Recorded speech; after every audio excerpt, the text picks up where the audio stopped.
Hello, I'm Kimberly, and welcome to the weekend edition of the Native News Update. It's Friday, September 6th. Many of the stories you hear here can be found at IndianCountryNews.com. And here's the news for the day from the Associated Press and other Native news sources. The Great Plains Tribal Chairman's Health Board has received a $450,000 grant to help enroll Native Americans in health exchanges provided by the Affordable Health Care Act. The nonprofit health board will use the funds for in-person enrollment navigators for Native Americans living in South Dakota and North Dakota, two of the 4 states that lie within the group's service area. For more information, you can contact Tinka Duran at 605-721-1922, extension 104. The Oneida Nation of New York will launch a radio campaign pressing for the Washington Redskins to shed a name often criticized as offensive. The first ad will run on radio stations in Washington before the team hosts the Philadelphia Eagles in its season opener Monday night. In the ad, Oneida Nation Representative Ray Hallbreder says NFL Commissioner Roger Goodell should stand up to bigotry by denouncing the racial slur in the team's name.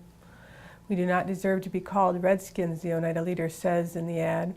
"We deserve to be treated as what we are, Americans." Hallbreder said the fans are being urged to lobby the NFL in support of the name change at changethemascot.org. The Grand Portage Band of Lake Superior, Chippewa has canceled its moose hunt this fall amid concerns over the drop in northeastern Minnesota's moose population. The band announced last month that it would issue 21 permits for a bull-only moose hunt in October on lands where it holds rights under an 1854 treaty. The Duluth News-Tribune reported the tribe's reversal averts going to arbitration with the Minnesota Department of Natural Resources, which opposed the tribal subsistence hunt and canceled the state's sport moose season this fall.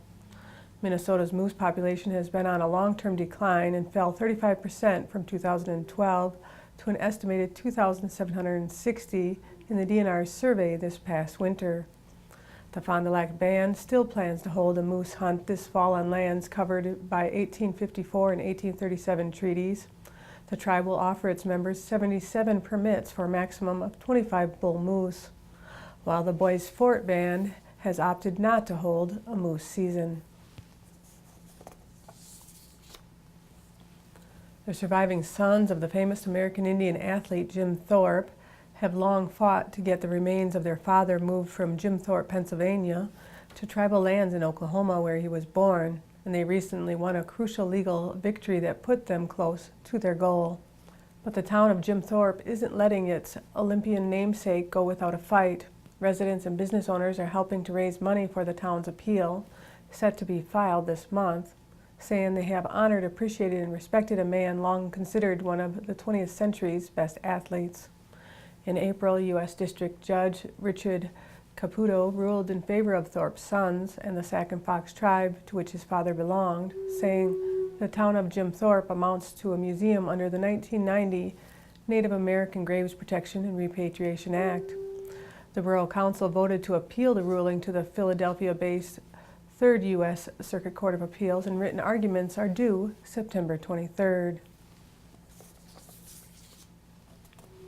Native American custom car and bike builder Daniel Sanchez of Cutthroat Customs has been invited to compete in the 10th annual Artistry and Iron Master Builders Championship at Las Vegas Bike Fest October 3rd through the 6th, an invitation extended only to 20 selected professional builders.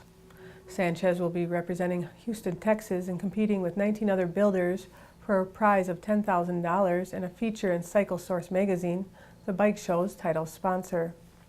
Cutthroat Customs recently won a 3rd-place trophy at the AMD Invitational Bike Show during the 110th anniversary of Harley-Davidson at the Harley-Davidson Museum in Milwaukee, Wisconsin, with his modern version of a board tracker, and plans to bring a new build to Artistry and Iron, yet unveiled.